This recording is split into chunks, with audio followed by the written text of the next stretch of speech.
सुप्रभात बच्चों, कैसे हैं आप सब? उम्मीद करती हूँ आप सब अच्छे होंगे। तो बच्चों, आज की कक्षा में हम पढ़ने वाले हैं अध्याय नंबर 20, जिसका शीर्षक है मेजर ध्यानचंद, हॉकी का जादूगर। वैसे तो हर साल कोई ना कोई नया खिलाड़ी विश्व चैंपियन का पद प्राप्त करता है, पर उसका नाम और उसकी धाक तब तक जमी रहती है जब तक कोई दूसरा खिलाड़ी उस रिकॉर्ड को भंग नहीं कर देता। परंतु कुछ खिलाड़ी ऐसे भी होते हैं जिनका नाम उस खेल के साथ कुछ इस प्रकार जुड़ जाता है कि शताब्दियों तक उस नाम को उस खेल विशेष से अलग नहीं किया जा सकता। हॉकी के क्षेत्र में मेजर ध्यानचंद का नाम भी कुछ इस प्रकार जुड़ गया है। सच तो यह है कि सेना के एक मामूली सिपाही ने ना भूतो ना भविष्यति की उक्ति को सही अर्थों में चरितार्थ करके दिखा दिया। मेजर ध्यानचंद के नाम के साथ हॉकी का जादूगर विशेषण कुछ इस प्रकार जुड़ गया है जैसे यह भी उनके नाम का ही हिस्सा हो। तो बच्चों, यहाँ पे हमें बताया जा रहा है कि अब जैसे कोई नया खिलाड़ी वैसे तो हर कोई नया खिलाड़ी विश्व चैंपियन पद प्राप्त कर लेता है, और उसका जो नाम है, उसका उसकी जो धाक है वो तब तक जमी रहती है जब तक कोई दूसरा खिलाड़ी उस रिकॉर्ड को तोड़ ना दे। परंतु कुछ खिलाड़ी ऐसे होते हैं जिनका नाम उस खेल से इस प्रकार जुड़ जाता है कि शताब्दियों तक भी उस खेल विशेष से अलग नहीं किया जा सकता। तो हॉकी के क्षेत्र में ऐसा खिलाड़ी कौन है बच्चों? मेजर ध्यानचंद। उन्हें हॉकी का जादूगर भी कहा जाता है, और हॉकी का जादूगर का जो नाम है, ये वाक्य उनके साथ ऐसा जुड़ गया है जैसे मानो वो ही उनके नाम का ही हिस्सा हो। विश्व के एक मशहूर खेलकूद समीक्षक ने ध्यानचंद के बारे में ठीक ही लिखा था। हॉकी के खेल में जो सर्वोत्तम सारयुक्त तत्व है वह भारत के पास है, और भारतीय हॉकी में जो सर्वोत्तम है वह ध्यानचंद के पास है। ठीक भी है, भारत के किसी अन्य खिलाड़ी को शायद ही इतनी लोकप्रियता प्राप्त हुई हो जितनी की मेजर ध्यानचंद को प्राप्त हुई। तो यहाँ पे बताया जा रहा है बच्चों कि विश्व के मशहूर लेखक ने उनके बारे में जो बातें लिखी हैं वो बिल्कुल ठीक लिखी हैं, और वो बातें क्या है बच्चों कि हॉकी के खेल में जो सर्वोत्तम सारयुक्त तत्व है भारतीय हॉकी में सर्वोत्तम है, और वो ध्यानचंद के पास है। ठीक भी है, भारत के किसी अन्य खिलाड़ी को ही शायद इतनी लोकप्रियता प्राप्त हुई है जितनी की मेजर ध्यानचंद को प्राप्त हुई। मेजर ध्यानचंद का जन्म प्रयाग के एक सामान्य राजपूत परिवार में 29 अगस्त 1905 को हुआ था। उनके पिता सेना में एक मामूली सिपाही थे, और वे चाहते हुए भी अपने बच्चों को उच्च शिक्षा दिलाने में असमर्थ थे।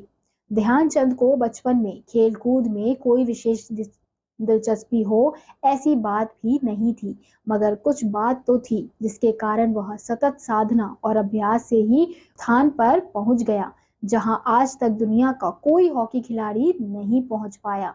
ध्यानचंद का परिवार कुछ समय बाद झांसी में आकर बस गया। उन्होंने साधारण से स्कूल में साधारण सी शिक्षा प्राप्त की। बाद में वे सेना में भर्ती हो गए।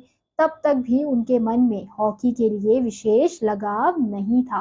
तो बच्चों, यहाँ पे बताया जा रहा है कि मेजर ध्यानचंद का जन्म कब कहाँ पे हुआ था? प्रयाग के एक सामान्य राजपूत परिवार में 29 अगस्त 1905 को हुआ था, और जो उनके पिता थे वो बिल्कुल मामूली सिपाही थे, और वे चाहते थे कि वो अपने बच्चे को उच्च शिक्षा यानी अच्छी शिक्षा दिलवा सके, और ध्यानचंद को बचपन में खेल कूद में कोई भी विशेष दिलचस्पी नहीं थी, मगर कुछ बात तो थी जिसके कारण से उन्होंने काफी अभ्यास के बाद उस स्थान पर पहुंच गए जहां तक जिस स्थान पर आज तक कोई हॉकी खिलाड़ी नहीं पहुंच पाया है। और ध्यानचंद का जो परिवार था वो कुछ समय बाद झांसी आकर रहने लग गया था। उन्होंने साधारण से स्कूल में साधारण सी शिक्षा प्राप्त की है, लेकिन बाद में वे सेना में भर्ती हो गए। तब तक भी उन्हें किसी भी प्रकार का हॉकी के खेल में कोई भी लगाव नहीं था। ध्यानचंद को हॉकी सिखाने का श्रेय उनकी रेजिमेंट के सूबेदार मेजर तिवारी को है। मेजर तिवारी की देखरेख में हॉकी का नव सिखिया सिपाही और हॉकी के खेल के प्रति इतना आकृष्ट हुआ कि उसने हॉकी और गेंद को अपनी चिरसंगिनी मान लिया। मेजर तिवारी की देखरेख में ध्यानचंद ने हॉकी के खेल में करतब दिखाने शुरू कर दिए। उसका खेल देखकर अपने आप को उस्तादों के उस्ताद समझने वाले भी दांतों तले उंगलियां दबाने लगे। कहते हैं एक बार इनकी रेजिमेंट का किसी दूसरे रेजिमेंट के साथ मैच हो रहा था। इनकी टीम 2 गोल से हार रही थी और मैच खत्म होने में केवल 4 मिनट का समय था। तभी इन्हें अपने कमांडेंट ऑफिसर के ये शब्द सुनाई दिए, आगे बढ़ो जवान, कुछ तो करो ध्यान।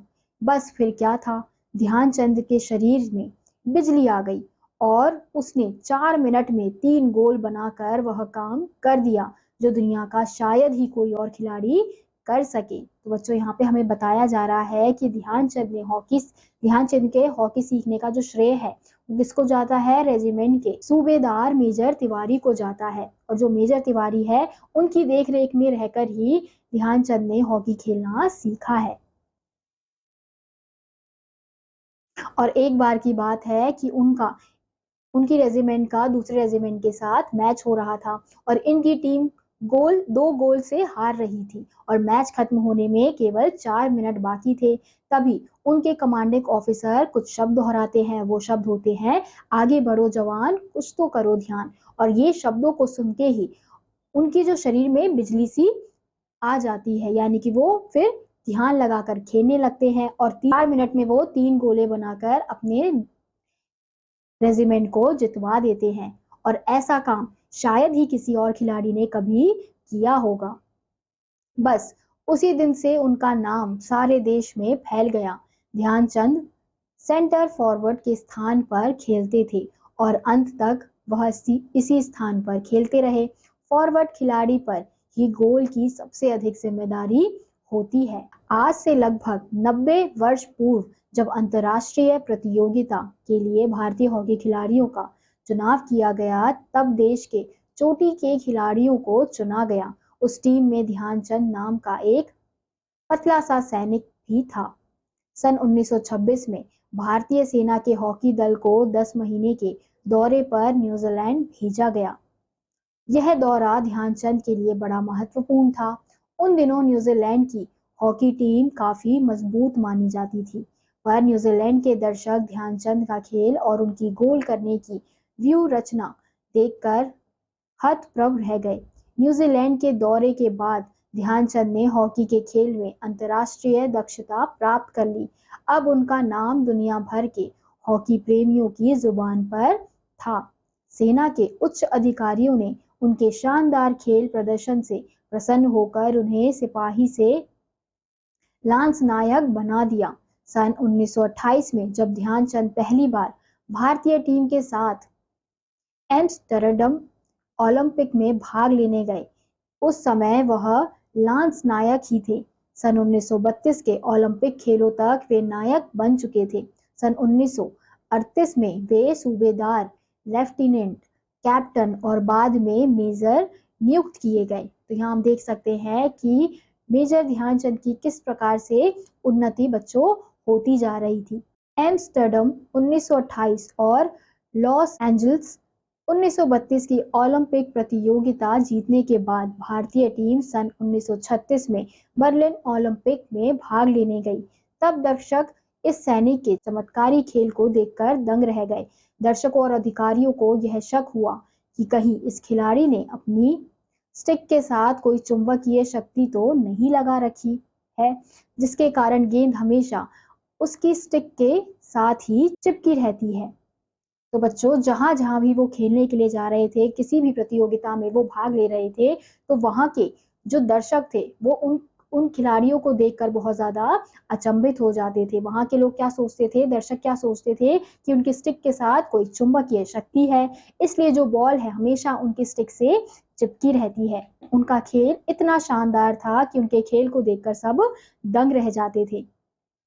बात इस हद तक बढ़ गई कि अंत में ध्यानचंद से यह कहा गया कि उन्हें दूसरी स्टिक से खेलना होगा, परंतु ध्यानचंद ने दूसरी स्टिक से भी दनादन गोल करने शुरू कर दिए और दर्शकों को अपने खेल से इतना प्रभावित कर दिया कि उन्हें यह स्वीकार करना पड़ा कि यह खिलाड़ी तो हॉकी का जादूगर है। जर्मनी में दर्शक ध्यानचंद के खेल से इतने प्रभावित हुए कि ध्यानचंद को प्रशंसकों के घेराव से बचने के लिए कई बार पुलिस को बुलाना पड़ा। तो बच्चों एक बार ऐसा भी हो गया था कि उन्हें स्टिक बदलने के लिए खेलने के लिए कहा गया, यानी अपनी स्टिक बदल कर खेलने के लिए कहा गया। उसके बावजूद भी वो स्टिक बदल कर खेले और उन्होंने धनाधन गोल भी किए। अब ये देखने के बाद वहाँ के जो दर्शक हैं वो उनसे इतने ज़्यादा प्रभावित हो गए थे कि उन्हें क्या मानने लगे थे, हॉकी का जादूगर मानने लगे थे। और जर्मनी में दर्शक जो थे वो ध्यानचंद के खेल से इतने ज़्यादा प्रभावित हो गए थे कि ध्यानचंद जब भी बाहर निकलते थे तो उनके जो प्रशंसक होते थे वो उन्हें पूरा घेर लेते थे। तो उनसे बचने के लिए उन्हें पुलिस को बुलाना पड़ता था। उनके प्रशंसक यानी कि जो उनके फैन थे वो बहुत ज़्यादा बढ़ते जा रहे थे। बर्लिन ओलंपिक खेलों के समय ध्यानचंद अपने सर्वोत्कृष्ट काल में थे। जर्मनी के तानाशाह हिटलर ने उनसे विशेष तौर पर हाथ मिलाया और उन्हें जर्मनी में अच्छे पद पर कार्य करने के लिए आमंत्रित किया, पर ध्यानचंद ने इसे अस्वीकार कर दिया। द्वितीय विश्व युद्ध की समाप्ति पर ध्यानचंद ने हॉकी के खेल से संन्यास ले लिया। एक समारोह में ध्यानचंद ने बड़े विनम्र भाव से कहा था, हॉकी के क्षेत्र में जो थोड़ी बहुत सेवाएं मुझसे बन पड़ी है उनका कारण है मेरे देश वासियों का मेरे प्रति प्रेम और स्नेह। उन हॉकी खिलाड़ियों से मैं हमेशा यही कहूंगा, अपने देश का झंडा ऊंचा रखो। तो बच्चों फिर हम क्या देखते हैं कि बर्लिन ओलंपिक खेलों के समय ध्यानचंद अपने सर्वोत्कृष्ट काल में थे। फिर जर्मनी के तानाशाह हिटलर ने उनसे विशेष तौर पर हाथ मिलाया था और उन्हें जर्मन में अच्छे पद पर कार्य करने का आमंत्रण भी दिया था, लेकिन उन्होंने इसे अस्वीकार कर दिया था और द्वितीय विश्व युद्ध के बाद उन्होंने अपनी हॉकी खेल से संन्यास ले लिया था। लेकिन उन्होंने संन्यास के समय जो उनका समारोह हो रहा था उसमें उन्होंने यही कहा था कि हॉकी के क्षेत्र में जो थोड़ी बहुत सेवाएं मुझसे बन पड़ती है उनका कारण है मेरे देशवासियों का मेरे प्रति जो प्रेम है, जो स्नेह है। और तरुण हॉकी खिलाड़ियों से मैं यही कहूंगा कि वो अपने देश का नाम हमेशा रोशन करे और हमेशा अपना झंडा ऊंचा रखें। सन 1968 की मैक्सिको ओलंपिक खेल प्रतियोगिताओं के अवसर पर ध्यानचंद को विशिष्ट अतिथि के रूप में बुलाकर सम्मानित किया गया। वे स्वयं स्वीकार करते हैं, मैं आज जो कुछ भी हूँ हॉकी की बदौलत ही हूँ। हॉकी खेलते समय मुझे असीम आनंद का अनुभव प्राप्त होता है। 3 दिसंबर 1979 को हॉकी के इस महान खिलाड़ी का झांसी में निधन हो गया। उन्होंने खिलाड़ी, प्रशिक्षक और सलाहकार के रूप में भारतीय हॉकी की जो सेवा की है उसके लिए भारतीय ध्यानचंद की सदैव ऋणी रहेगी। तो बच्चों इसलिए कहा जाता है कि हमेशा हमें रुचि के अनुसार कार्य करना चाहिए, यानी कि जिसमें आपकी ज़्यादा रुचि है अगर अगर उस कार्य को अगर आप लोग करते हो तो आपको उस कार्य में अवश्य सफलता मिलती है। जैसे ध्यानचंद ने जब तक उनका हॉकी में रुचि नहीं थी उन्होंने हॉकी नहीं खेला, फिर जैसे उन्होंने खेलना शुरू किया उनकी रुचि बढ़ी और जैसे ही उनकी रुचि बढ़ी तो वो उसी चीज़ में आगे बढ़ते रहे और उन्होंने सफलता भी प्राप्त की। इसलिए उन्हें आज तक हॉकी के खिलाड़ी यानी हॉकी के जादूगर के नाम से जाना जाता है। तो इसी के साथ आज का यह अध्याय यहीं समाप्त होता है। उम्मीद करती हूँ आपको यह अध्याय समझ आया होगा। मैं आपसे मिलूंगी अगली कक्षा में, तब तक के लिए आप सभी बच्चे खुश रहिए और पढ़ते रहिए। बाय।